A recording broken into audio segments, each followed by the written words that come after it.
Bibi Fahodi, a black family. This is Bob Hotel PLM, and once again, we're back here at the School of Urban Philosophy, where we are always straight up, straightforward, and straight to the point, where we use information to empower our people, to embolden our people, to motivate our people, to move our people, to uplift the black people. At the end of the day, that's what it's all about for us. Is how do we move our people forward? How do we uplift our people? How do we be a benefit and an asset to our people beyond ourselves? That's what I like to think about. And that's how we would like for people to think about the School of Urban Philosophy, where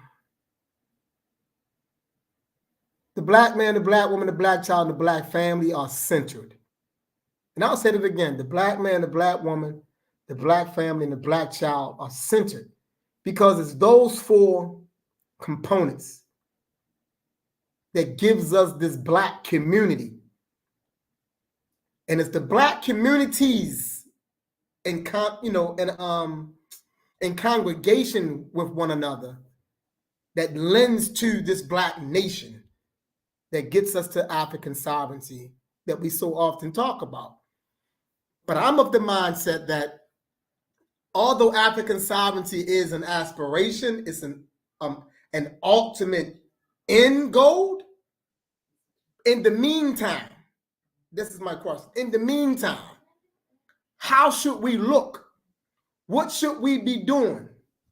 What should be our priorities in the meantime as we shoot for African sovereignty? That's an end goal. That's a developmental thing over a protracted time period. But in the meantime, what should we be doing? How should we conduct ourselves? How should we behave? How should we relate to one another? What should we see as a detriment to us? What should we see as a threat to us? Who should we see as our allies and who should we see as our enemies? Like, these are the things that should be considered while we are marching to African sovereignty. So that's for you, comrades. What do you think? What are your thoughts? Take it how you want to take it. Hit it how you want to hit it. Well, I'll jump in and I'll say that I think we have to be very strategic in knowing that we have to have multiple priorities because we have multiple attacks on us, right? So we're not being attacked in only one segment of our being, one segment of our lives. So we have to first be clear on that understanding that there are multiple areas that we must create a sense of urgency in, right? And we can do it at different levels. We can look at the child, right?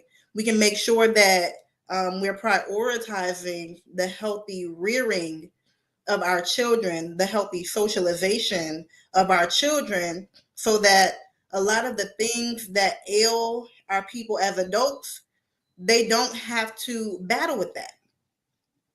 They become more aware of it at a younger age, right? Because they're instilled with the mindset of sovereignty from even before they're born, right? They're manifested in a sense of sovereignty.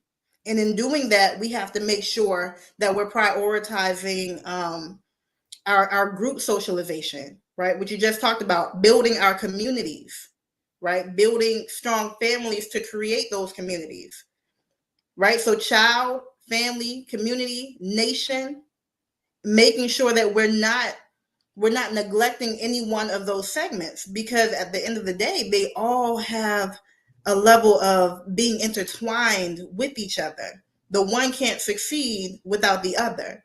And so we have to be clear on that. We have to be clear that we're not just bettering ourselves. We're not just, coming into knowledge for ourselves and for our own personal growth. But outside of you, what else is going on? If you aren't taking your growth to create a betterment for your people, then what really is your growth doing? It's a great point. What you want to add to that, Dr. Carver? Just bringing the energy from the last live when we was talking about Black consciousness.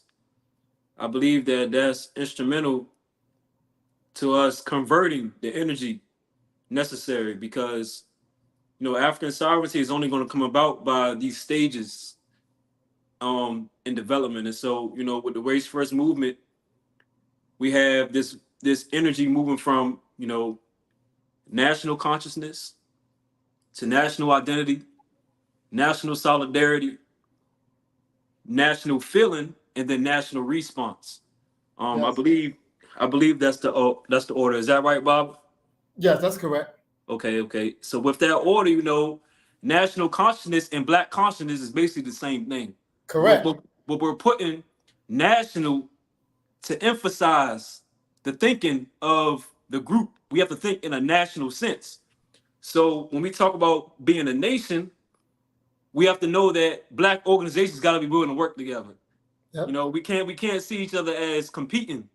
Like, oh, if I go work with them, then that means that they clout chasing, because we're a little bit more popular. So if I work with them, that means they're trying to steal my fans, or oh, we don't want to work with them over there because they don't know how to do this, they don't know how to do that. Well, okay, cool. If they don't know how to do that, how about y'all show them? Even if you are a little bit more popular than them, it don't necessarily mean you better than them, because in a certain sense, secrecy is necessary. So it's like we got to be able to know that collaboration is very instrumental to national consciousness. We can't be so distant in that capacity. Another thing that I want to add, in addition to black organizations working together, is also black people practically involving themselves and learning things is going to liberate us. Like, for example, when we talk about learning how to survive, we gotta know how to survive in the wilderness, because when the going get tough, we may gotta be out there in the woods. We should really commit to going camping once a year. As revolutionaries, we should commit to going camping once a year. Be out there in the woods, learning how to start fires, knowing how to build whatever covering you're gonna need, whether you're gonna be using tents or you're gonna be using material from the forest. Knowing what foods you can eat and things like that out there in the wilderness. Knowing how to find clean water. Like, all these things are necessary when we talk about building our own nation, because when it's time to have our own nation, we're gonna have to facilitate running water into the community. But if we don't know how to do that, what we gonna say? Let's call back home to the United States and see how they did it. No, we can't do that. We got to be ready to set up our own water system for our nation. But it's like, that's not going to come from nowhere. That's going to come from us being out in nature and knowing how to connect and respond with nature. And so in order to build the black consciousness, the national consciousness, we got to embed ourselves practically into the knowledge. Then I will also want to emphasize again, those black organizations working together. I agree with both of y'all. Both of y'all said a whole lot in a very short period of time, but it was on point. It was profound, and it was necessary, and it was critical. And that's the key to the work that we do, the work that must be done. What's key to that work is that we have to really see it in the most profound way possible. Like, we can't see it in this total idealistic way. We have to see it realistically. Have to see it realistically. And being real is that if we're going to move, like I say, like African sovereignty is the ultimate aspiration. That's the end goal. But the sovereignty isn't an end in and of itself. The sovereignty is a type of expression that we cultivate the capacity to exemplify as a national body of people. So our sovereignty is an expression, but it's not an end in terms of a process. So the process continues, because within sovereignty, there's still a requirement of what? Internal cultivation, external protection, development, all those things, vigilance. Because when you become sovereign, you, in that act of sovereignty, you are depriving some other people who believe they have a right to deny you of your sovereignty. So they believe, I have a right to deny your sovereignty. So when you become sovereign, in their mind, you have taken something from them. So therefore, they want to forever be on the lookout for the opportunity to do what? To re-deprive you of your sovereignty. So when we say we're looking for African sovereignty, we're not talking about, oh yeah, we're in this African utopia. That's not what it means. And oftentimes we think about it, it's not an African utopia. You know, it's not an African quote unquote paradise, if you will. It's not that. We're talking about, you know, real Black power. It's real Black power. It speaks to our capacity and our ability to nurture ourselves, to chart and map out our own unique way within history, to practice our values, to honor our ancestors, and to totally govern ourselves according to the governance laid down by our ancestors. Right? So we're talking about that there. And when we achieve that, those who once stood in our way, they're not just going to walk away and go away.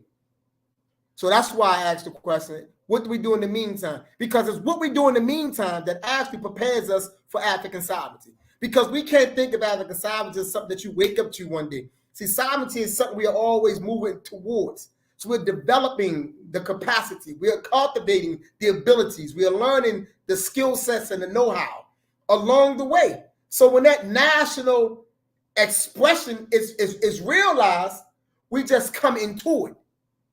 But we have to already be exemplifying aspects of what it means to be sovereign. Within ourselves, we should be exemplifying that. We should already be exemplifying levels of self-determination within ourselves. We should already be thinking in terms of how to govern a family. Because once again, at the core of this thing we call sovereignty are African families. So we have to have some sense of governance. How are we going to do this? What's best? How do we bring Black men and Black women together in harmony, in Mayat? One of the best ways to do that, and I oftentimes teach it like this right here. If you got a man and a woman, and if the man that's with that woman,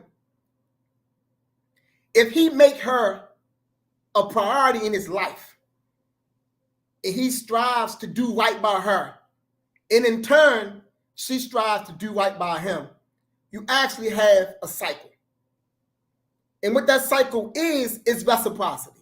The more he puts into her, the more she puts into him. So now it's moving like this. It's moving like that. And the more the both of them are practicing that behavior, they become experts at that behavior. So the longer they're engaged in that type of behavior, their situation becomes easier to manage because they have become experts at doing it. By experts, I mean they are growing up. They are maturing enough to understand how to manage and regulate their togetherness. It doesn't start off easy, but if you make her your priority, and if she make you her priority, and you both go at it that way, the longer you're engaged in that, the expert you are in doing that. And that's at the core. That's at the very core. So that also speaks to what you spoke to, about the car, which was correct. Black consciousness is national consciousness. Right? It's exactly what it is. Black consciousness is national consciousness. We say it's national consciousness to imply that we're thinking on a national level. Because oftentimes people don't think on a national level. We think very localized. But we need to be thinking on a national level. And yes, you're correct. It is from the consciousness that you get to that identity. There is no identity absence of consciousness. There is none. There is no identity in any sense of the word that's devoid of consciousness. Consciousness precedes identity. It precedes the identity. So yes, you go from national consciousness, we get to the national identity. We get to the national solidarity when we see ourselves as a body of people, as a national body politic. And then it's from there we can get to national feeling, where we begin to feel what the others feel amongst us, no matter where you at. So whether it happens in Alaska or Hawaii We feel that. And because we feel that, we are in solidarity with you wherever you are at. And so once we achieve that state of awareness, which is also consciousness, we get to the last and the final one, which is national response. So now we know how to respond, which also is a state of consciousness. Each one of those levels are states of consciousness. So that's why national consciousness, which, like you say, which is Black consciousness, is at the beginning, is at the root, is at the core. So Black consciousness is what we should be striving towards, to develop and deepen and expand. But we have to be willing to put ourselves through processes to develop the consciousness. We cannot walk around under the assumption that we have arrived. We have to continuously and consistently be engaged in processes that's going to deepen, evolve, and expand us in ways beyond where we are at currently. Thoughts, comments, feedback, comrades? I think one of the things that you said, one of the words that was kind of resounding for me was the aspect of consistency. And that's, as you were speaking, that's what I was thinking of. When we talk about that cycle, that virtuous cycle of putting in the work and continuing to put in the work, because there's a reciprocal nature of that benefit to our people, right? That movement towards sovereignty for our people. But that can only happen through consistency.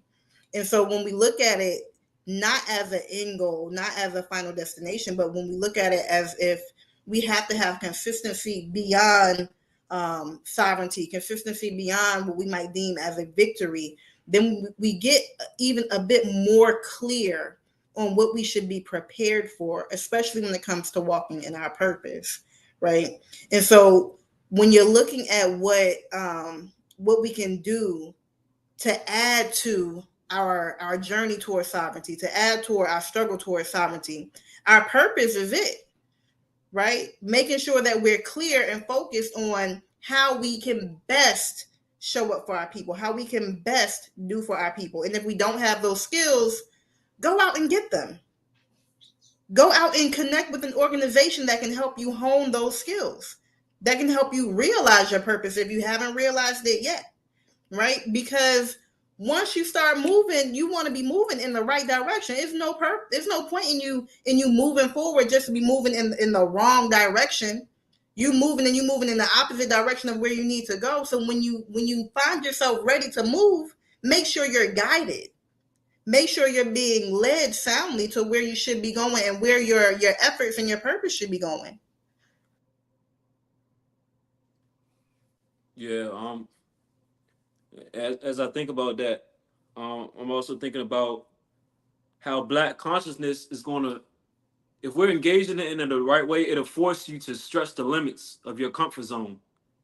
Because, Yes. there's this thing of fear that has been embedded in us as Black people because we've been oppressed. And then there's also this aspect of refusal to admit when we're wrong, to apologize, and to cooperate when we disagree with one another. And I believe that's also another thing that Black consciousness could help us look at. Taking that time to reflect on situations, work things out, not just not just ignore the conversation and then just move on like nothing happened. Because our people do that a lot. I'm the type of person like, okay, yeah, we may get into it, but I'll always want to talk about it. Like, I don't just like acting like nothing ever happened. But I noticed that our people will get into it and then we'll just, well, it's another day, and we'll just keep moving on. We don't even want to have the conversation. If somebody try to have the conversation, we'll look at them as them having a problem. And so I feel like Black consciousness, it moves that stuff out the way, because as we move from Black consciousness or national consciousness to national identity, what it's doing is taking away those negative spots so that the true you can come forward. And so that's the aspect of character that comes with self-correction. And then I also want to speak about the aspect of letting go of certain fears, because recently I wanted to go get some water from the river for a certain reason, And with my schedule, the only time I had available was to go at nighttime. So I'm looking on the maps and stuff. I'm like, okay, cool. I'm gonna just go to the park. I'm gonna go get this river water, and I'm gonna just go home. And so it's really no park that has like a river that was close to my house. So I'm just like, okay, I see this a body of water right here. It's not too far. I'm gonna just go. And so I went, and I'm like, dang, that jump like right off the side of the road. That's kind of like just deep down. It's a drop down. I'm not about to jump off of the bridge or nothing. And so I seen that same river was running by an apartment building. So I went by the apartment building. I'm like, closer. When you zoom in on the maps, it'll show you the true distance. And so when I got there, I realized that it was a whole lot of green space between where I was and the river. And I was like, oh, that is the forest, huh? And so I got out the car. And I was like, well, I'm gonna at least go up there and look and see how far it is. So I got up to the beginning of the forest, and I was like, man, it's dark in there. Like, I was like, you know what? I'm gonna just come back another day. Cause I got scared. I ain't gonna lie, I got scared, man. I got in that car. I'm like, yeah, I'm not about to go in there. I don't know what's in there. I don't know what's going on. I'm going back in the car. So I went back in the car, and I really felt some type of way. Cause when I do my libation, I'd be like, I will not stop nor hesitate because of fear. And so that really ate at me. I'm like, you know what, man? How you gonna say that in the libation? Then when you get to the forest, you back down like that. What did our ancestors do? What did Mama Harriet Tubman do? They went in the forest at night. That's how they escaped. Nat Turner in the forest at night. Mama Cecil Fatima in the forest at night. And so, the black consciousness was eating at me. It was like, look, what is you going to do? Like, okay, cool. You kind of knew with this. Don't beat yourself up. But you're going to go back to that forest. And so, I made up in my mind, I'm going to face the forest. So I went the next day, and then something got in the way. I couldn't go. But slowly but surely, I worked myself up, and I ended up going back in the forest. I went last night to a different forest that I'm more familiar with. Just because I know the terrain, I know how to get out and stuff like that. But as I was there, I walked around, and then I got to a certain point where I cut off my flashlight. Like, you know what? I'm about to sit down in the chair right here and just connect with the energy, because our ancestors, we wasn't afraid of nature. We wasn't stupid, and so that's why I went to a familiar territory, because it can be dangerous if you don't know where you're walking and things like that. But we can't be afraid with certain things like this, because these things can get in the way of us getting free. These things can't get in the way of us getting free. And so, like, as I look at Black consciousness moving to Black identity, that experience last night, it did something to me. Because I sat in my chair, I was like, I'm gonna time myself. I'm gonna sit here for 9 minutes. And I was out. I shut off the light. I'm still watching the stuff. I'm listening. I'm like, okay, if I hear too much rustling, that means I need to get up and move and look and see what's going on. But it was silent. I heard a little bit of noises, but it wasn't nothing really heavy coming my direction. And so, that did something to my courage last night to be doing that.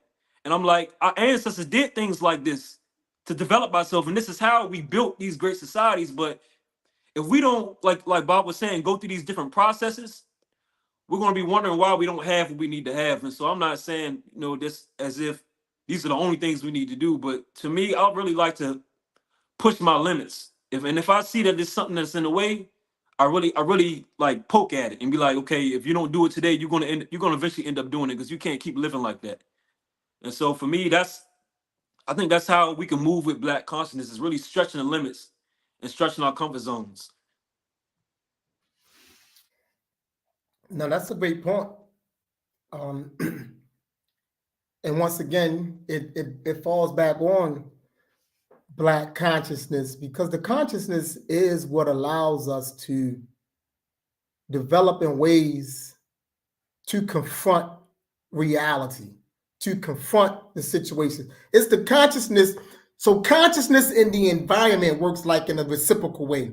So when a people, in this sense, Black people, when we exert our consciousness upon the environment, because we want to make the environment work with us in such a way. And in order to do that, we have to exert consciousness upon the environment. So as we exert our consciousness on the environment to make this environment work in a way that allows us in this environment to be in harmony, in turn, what happens is that from that experience, our consciousness is impacted. So it's impacted in a way that now the consciousness is being shaped, is being stretched, challenged, pushed, and conformed. And when that happens, it allows us to act on this environment differently now in a different way. So the more we act upon the environment, the more the environment impacts the consciousness. So the consciousness in the environment, goes hand in hand. So when you start thinking about our consciousness, whether it's social, political, or what have you, it's in a relationship, a dialectical relationship with the environment. By environment, not just the physical environment, the total environment. It's in relation with that social environment. It's in relationship with the physical environment. It's in relationship with the political environment. The consciousness is being impacted in all those ways. And it's the consciousness that we are utilizing to resolve the issues that we find within the environment. The issues that we find within the environment from us acting upon the environment, those issues are resolved through the activation and the execution of the consciousness. So that's why the consciousness is the key. It's the critical thing that we must always focus on deepening and developing, because our answers are within the consciousness. It's the consciousness. So my question to the both of you is,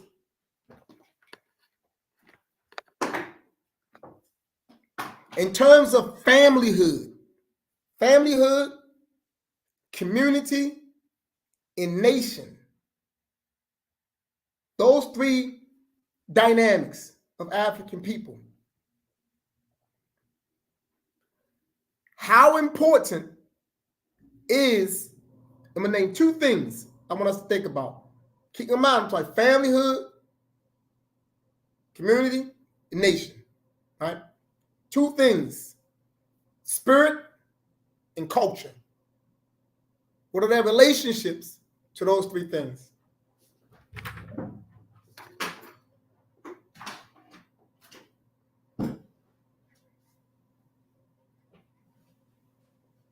Still digesting that, Mama Tiombe, or you wanted to get in? I'm still digesting a little bit, because my first answer is that it's everything to it. To truly be, it can't be without spirit. It can't be without culture, because that's the foundation of the development of the family. That's the foundation of the development of the community and of the nation. But I'll let you jump in while I still digest a little bit more. Okay. So can you say it for me one more time? Because I got an idea, but I want to make sure I'm hitting it precisely, Bob. So in relation to familyhood, community, and nation, what is the relation of spirit and culture with those three components? Like, how does spirit and culture factor into family, community, and nation? What's the overall and defining nature of their relationship, if any? I say. And I will build on what Mama Tiombe said about it being everything, because there is no family, community, or nation without our culture. And we are a spirit. So naturally, the spirit is going to run through the culture like a river. And it's there to keep us rooted and to give us that foundation that we need in how we're going to engage in the reality. Because if there really is no way to leave spirit out of culture, but if we try, then it's like you're gonna have like a flower that don't have no water. It's dehydrated. It's gonna start limping over, or you may have like some stale crackers. You pick up the cracker, it just start crumbling. That's culture without spirit. And so when we engage in these different aspects of family, community, and nation, these are the reasons why we see the problems that we see. And so we have to bring that energy in. And this is why, the education process, we have to see that as a transmission of culture. And this is one of the things that I really appreciated about PLM, is because we always hit on that. And I clearly saw after a while that Receiving a culture that is Afro-centered education. Interacting with your brothers and sisters, that's education. And so it goes beyond the counting, the being able to spell, the being able to pass the test, to functioning, engaging, experimenting, expanding, and connecting. All these different things. And so for me, it's highly instrumental because we always seen these things working together, because the family is not complete without the ancestors being there to being able to weigh in and speak. The family is not complete without, like I heard Baba talk about how in a marriage, it's the man, the woman, and the spirit. If our spirits are not connected, it's not going to last. And if our spirits are in a bad place, those two people may have to pull apart until their spirits get together, Right. until they get themselves together. And so, spirit is extremely instrumental. And naturally, the culture is supposed to bring in the spirit in a way that we need it. Because people can try to make spirit a general thing. But our ancestors always teach us how to engage spirit. And that's what culture do. It instructs you in how to engage spirit. Because when you go to the water, you ain't going to take the water out the water any kind of way. It's a specific way that we get water out the water. Everybody ain't going to get water out the water the way that we do. Some people may just dump a bucket in there. No, we make it a little bit more sacred than that. Because we know that the water is alive. And so, with that being said, it's instructions for everything. And we can't live without spirit and culture. And I'm gonna add to that, brother, that when we think about the units that we were, just asked to look at, family, community, nation, that consists of multiple people, right? And there's a reason for that. And that reason is that the multitude of people creates a unifying reinforcement of our spirit. So when we're cultivating our spirit and we're developing our culture, we do that in concert with our family and our community and our nation, right? We're not doing that simply alone. If we're truly developing ourselves, that happens as a collective. And so when we think about the spirit and the culture, it is what drives us, it's what instructs us, and it is what is continued through the unified factors of togetherness. Yes, I agree. I like your answers, and we had a few of our members in the audience that weighed in. One that's Ifa Bamala says the African concept of family has spirit involved in it. Obafemi, so socialization is the engulfs the process of education. Education is tested in your socialization. So y'all hear those themes, some of the themes that we've hit on and talked about, which is very important. But I asked that question, and I appreciate how the two of you hit it. But I asked that question because it's very important that it be talked about and it be expounded upon. And I appreciate the answer that you gave, Dakari, when you said it's really hard to talk about culture divorced from spirit. And we got to make that, because this society, it like to break stuff up so much. And we tend to do that as a people. And it's very important for those of us that are engaged in this type of developmental self-transforming process that we correct as much as we can about our way. Every opportunity we get to correct something about our way, we must correct it. And being corrective is to put spirit and culture back together, because they're one and the same. I like to say it this way. I like to say that when we think about spirit, which we are, so we come here as spirit beings, and then we subsequently act upon our environment, and through that action upon the environment, we develop this technology that we call culture. And then once we develop this technology that we call culture, out of the culture emerges the spirituality itself. So the culture births the spirituality in a sense, but the spirituality subsequently permeates the entire culture. So they one and the same. They happen simultaneously, right? So the rituals, the ceremonies, and the technology utilized is for our own enhancement as a people. How do we expand ourselves and how do we enhance ourselves? That's the practice. But that requires the consistency. And the consistency is what gives us the discipline. Because there is no spirituality absent of discipline. Right? You can't say, well, I'm spiritually inclined, but you have no discipline. By discipline, I mean you're not controlling your gluttonous, you're greedy, you're selfish, you're driven by sexual passions and desires. None of that is managed. But yet you say, no, there's no spiritual, because spirituality is a practice. Spirituality is a demonstration, right? Spirituality is a level of beingness that lends to righteousness. So, and righteousness is what we mean by doing that which is right by our way as a people. Meaning, you take care of the universe, you take care of the earth, you take care of your brothers and sisters, you revere your ancestors, you pay homage to the divinities, you revere the supreme divinity. You know what I'm saying? You respect the atmosphere, the cosmos. You strive to be in harmony, not in opposition to. Like, that's what it's about. Like, you can't say you spiritual, you run around destroying the earth. The earth is a divinity. You can't say you're spiritual, you run around destroying other African human beings. And you destroying them, but yet you say you're spiritual. No, that's a lie. That's a contradiction. And we have to be able to understand it that way. So when we say we're spiritual or moving in a spiritual path, we're talking about behavior. We're talking about behavior, not this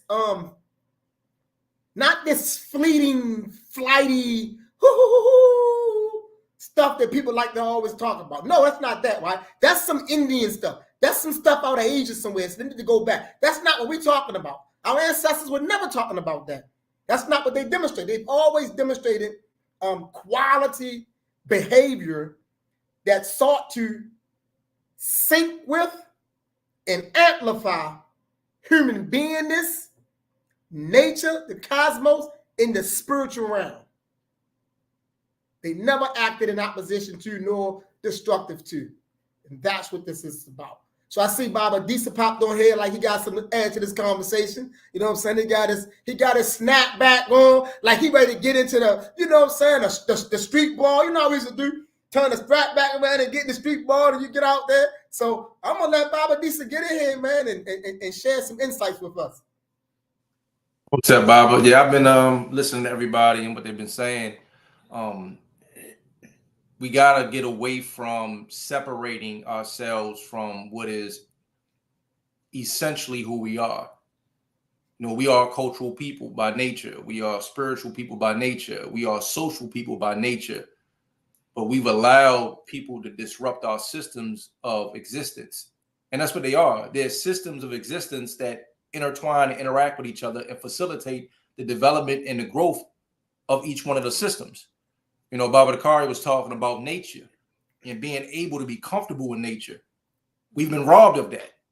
You know, Baba, you were talking about, you know, understanding that there's no difference, there's no separation, and that we got to look at our struggle in its entirety, right? And what I came up with to the question that you put out there, dealing with spirituality and its importance to culture and to nation and to family, is it develops the identity of who we are as a people. Not only the individual identity, collective shared identity that we have.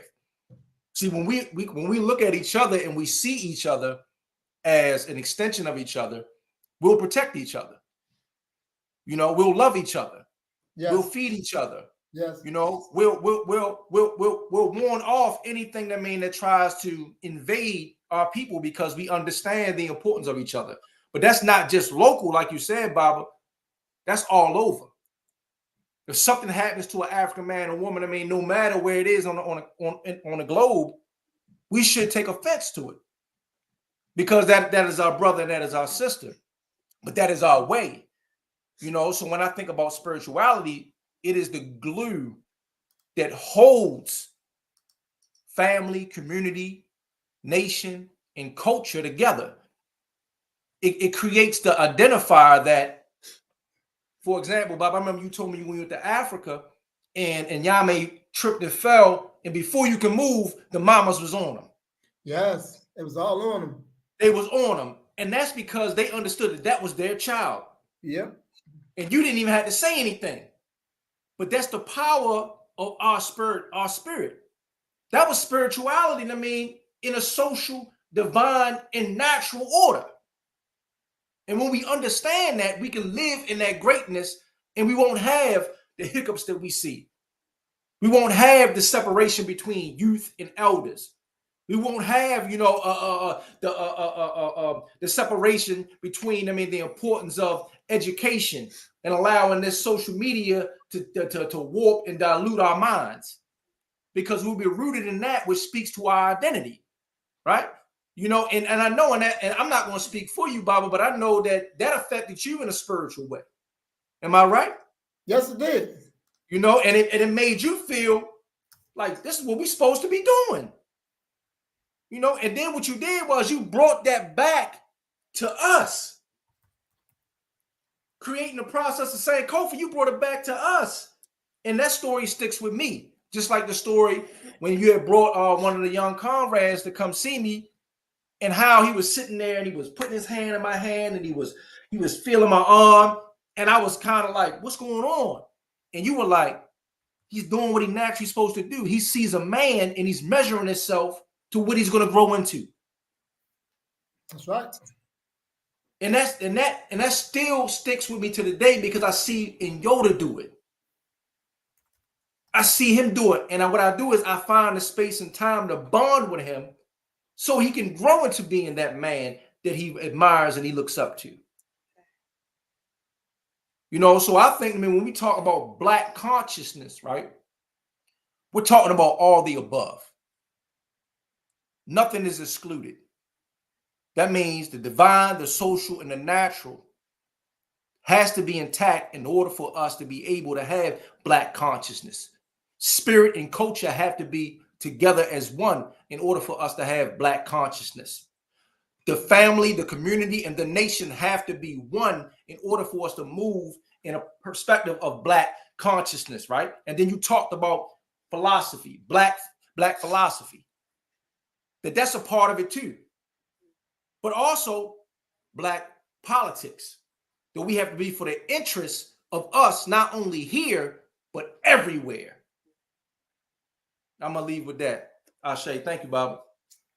Now, that's a good point, but you also, and something that you said leads me to this next question. But before I get into this question, I do want to mention to those of you who are tuning in with us right now, if you are on, you know, the YouTube channel and you want to add to this conversation, I put the link in the comments. Just click on it and you want to come in, join us, and, you know, add to the conversation. We would love to have you, and we would love to hear what you have to say. But one of the things you said just now just made me lead me to this other question: is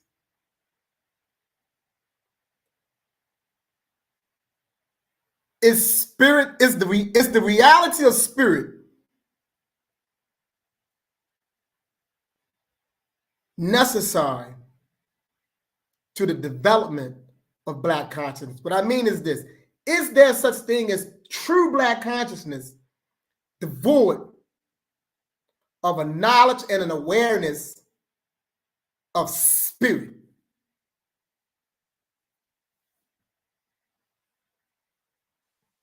What's up, Bob? I'm gonna let Bob. I see Baba the car reaching in, so I'm gonna allow him to go before I say anything. No, you got it, Baba D's.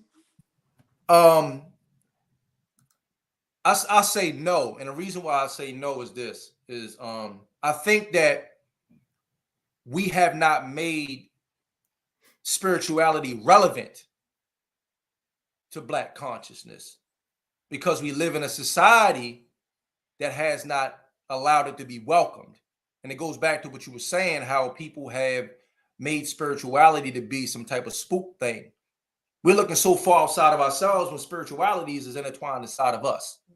So we have to make the reality or the recognition of spirituality relevant in the lives of our people in order to ignite Black consciousness. But you cannot have Black consciousness devoid of spiritual understanding or spirit living, as we would say in Nomo. Good point. Anyone else want to add to that point? Yeah, I would say that just to add to what Baba Disa was saying is that with spirit living, we can't properly function as ourselves if we don't understand that the reality is spirit. Even though we see physical, it doesn't mean that, you know, we're not speaking to each other and we're not spirits interacting. We are. And this is why, you know, we speak to the wrong people, your spirit could get damaged. You can have trouble sleeping at night if you have sex with the wrong person. You know, all these things are spiritual interactions. And so I just believe that it's extremely important to Black consciousness. Because for me, I'm the type of person that I'm really hands-on, and I like to find out stuff for myself. And I really like to get personal and intimate with all the things. And so you know, that's part of the reason why I went into the forest, to connect with the energies that's out there. Because they speak and they show what can be used for our aid. But if we don't go, then we won't know. Um, Another thing, like, you know, when I first came around PLM, you know, they introduced the aspect of doing libation, and it wasn't something I ever heard of before. But when I heard of it, I'm like, you know, wow, we can really communicate with those that have departed. And I think that's important because from our perspective, the ancestors are a part of the family. Like, really, the same way you would talk to your mother, your father, they interact with you. They may not speak in the exact same way, but they speak and they do things to let you know that they're there. Like the first time I ever poured libation, you know, I called her my grandma Jenny because she was very big about education. And I called her name, and then when I came back home that afternoon, like I noticed something different was in my room. Like I had a newspaper nailed up on the wall that I had got from India. And when I came home, you know, the newspaper, it wasn't like fiercely ripped off the wall, but it was pulled off the wall. And I was like, logically, there's no way that could happen. You know, a newspaper just don't come off the wall if it's nailed on the wall. It was just like one corner. So I'm like, I didn't think that was no coincidence that the first time I poured libation and called on her that happened. And so for me, you know, I'm just like, that's their interaction though. And so for me, what it did, it kept pushing me to go deeper and deeper into myself and into our culture, because it's like, it's real. It's not just something where it's like, oh, we talk about it, then people go home and you just like, well, yeah, that's what he said. It's like, okay, no, it don't gotta be what he said or what she said. Like if you really pry into the traditions, you'll see that the knowledge will reveal itself to you. But if we're not sincere in learning about, you know, just going within ourselves, then we won't really come back with the same or similar research. And so I believe it's deep to our Black consciousness, because in order to change our conditions, our people have to be able to see that the culture can help them with their everyday situations. And so for me, you know, the tradition has come through in so many levels, so many ways. Like, you know, I'm getting very close to being able to get my new vehicle.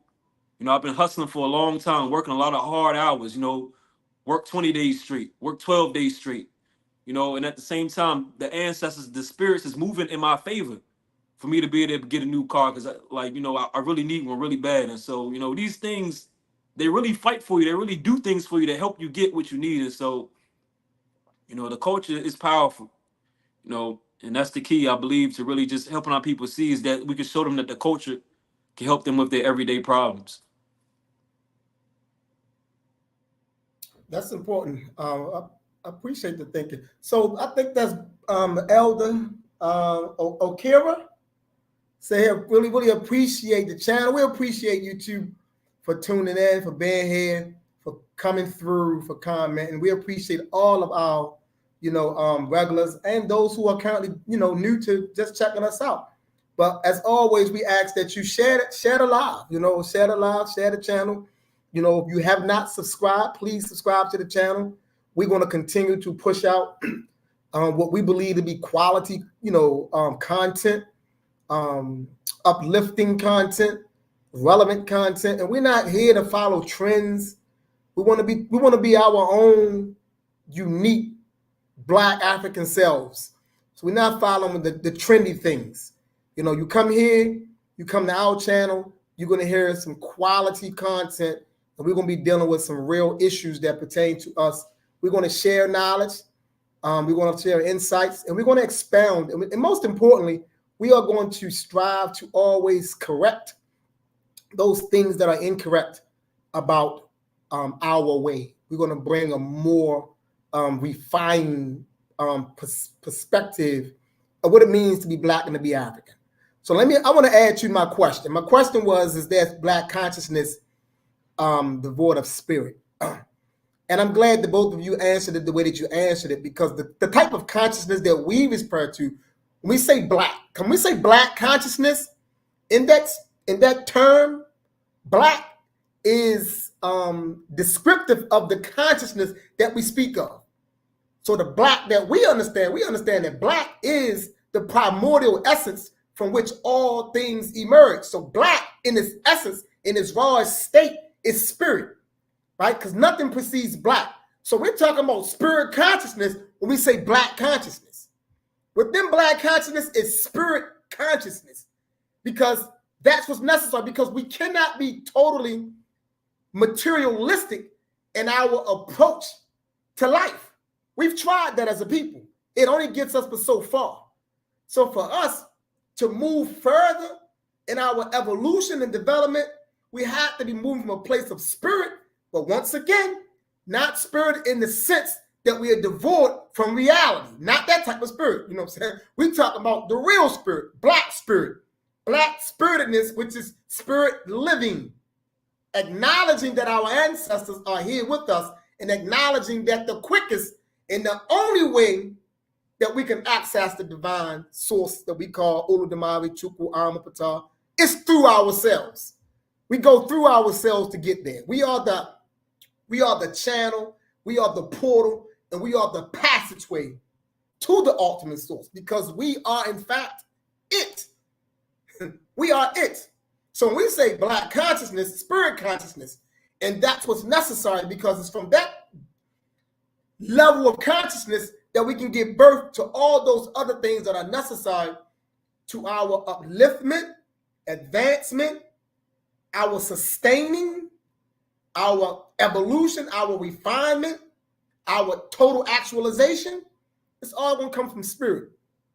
And that's what's going to allow us to withstand the evil onslaught that's destined to continue. This evil onslaught isn't going to stop. This evil onslaught is destined to continue. But by continuous, that doesn't mean that I'm saying that we won't prevail. We are going to prevail because we are prevailing. I just never don't want us to believe that this thing is going to stop of its own will. It won't stop of its own will. It's only going to stop when we bring it to a halt. We must bring it to a halt. And we bring it to a halt by completely and absolutely knowing who we are, by coming into a total knowledge and awareness of what it means to be Black in the truest sense of the word, where we don't have to apologize for accepting our Blackness. Because oftentimes we find ourselves attempting to explain ourselves from the framework that have been set up by others. And it makes no sense for us to step inside others' frameworks and attempt to explain who we are. We define for ourselves who we are. We don't have to subscribe to no one's definitions. We don't have to submit to no one's categories. We don't have to say we're going to be a part of no one's codifying matrix. And that's the mistake that we make. Because oftentimes that's what we do. We try to find ourselves and fit into their constructs. No, we have to push their constructs to the side and we define our own constructs.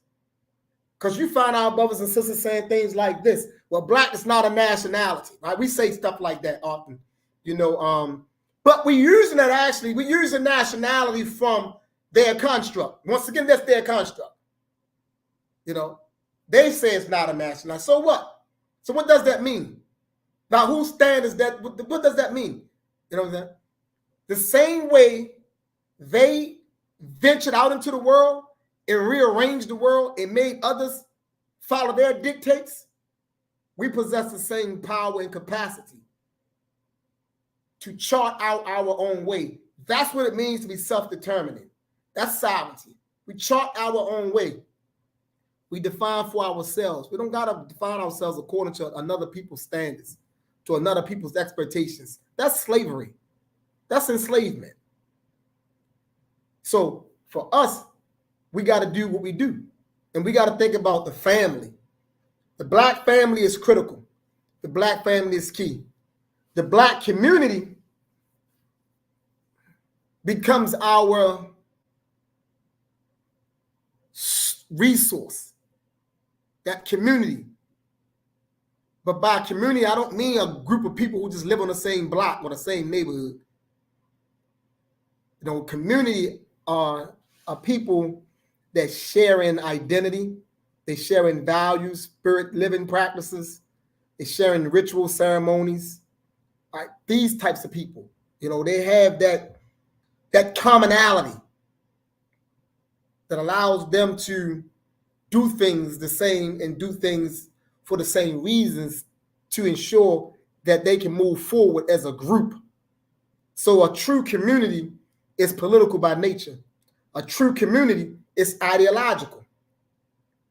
A true community, you know what I'm saying, is solidified. A true community is in solidarity. A true community has national consciousness. A true community, you know what I'm saying, has national identity. A true community has national solidarity. A true community has national feelings. You touch anyone in that community, everyone in that community feel the pain. You misuse anyone in that community, everyone in that community feel the misuse. You mistreat anyone in that community, everyone in that community feels the mistreatment.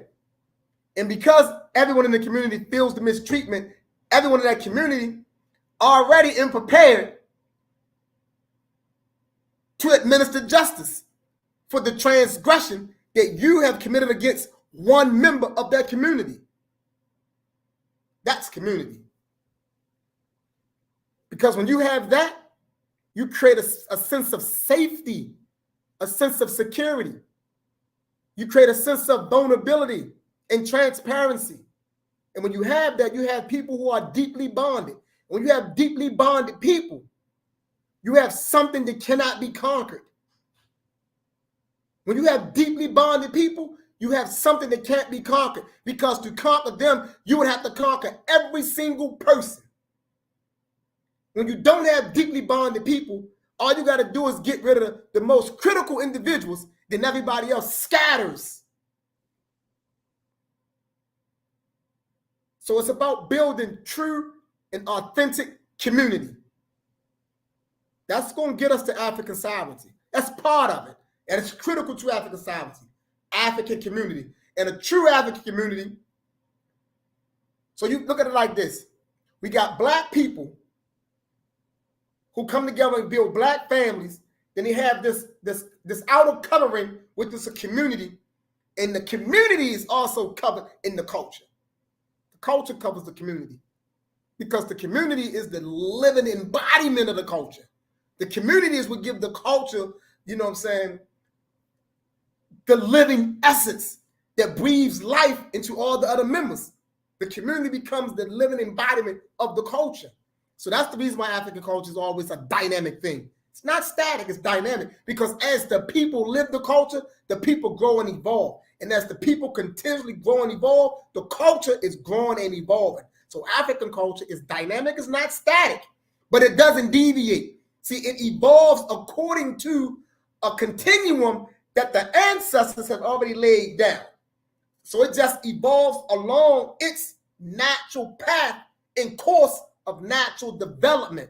So what it actually does, it consistently refines itself and enhances itself. The culture is naturally evolving to perfection.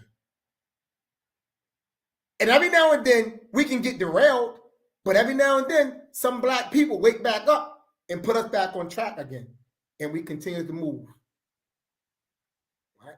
So at the end of the day, what it's all about, it's the culture. Black people must be their culture. Day in and day out, you strive to be your culture. And you don't have to yell it. You don't have to yell that. You just have to be it. You don't have to explain it. You don't have to apologize for it. You just have to be it. So just be the culture. And in being the culture, you are what? You're also practicing the spirit. And in practicing the spirit, you're also doing what? You're interfacing with the divinities. And as you interface with the divinities, you're also interfacing with the supreme divinity, because there's only one. There isn't multiple. There's just this. There's just this multiple layered unicity. And we can move through those layers at will the more we are in tune with our inner selves, our inner core, which is our spirit. So everything comes back to spirit. So having said that, we at 10:01. Any last words or last comments, comrades, before we get out of here? No, I think you definitely put the icing on the cake, Baba. Appreciate that breakdown. All right, cool. So we want to give thanks to all our beautiful people that joined in, man. As always, here at the School of Urban Philosophy, we strive to put forth a brutal truth. You know, we always come straight up, straightforward, and straight to the point. We're asking all of you to keep sharing this video, share all the videos, share the channel as much as you can. Subscribe if you have not subscribed. Let's build it. Let's build it. Let's build it. Let's build it together. Be a part of this virtual community of the School of Urban Philosophy, where we can continue to go together.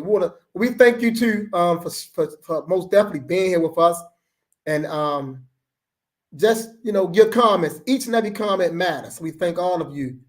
So with that being said, Bibi for Hodier and Race First, Black Family. Until next time, Race stay up, first. stay on it, and straight to the point.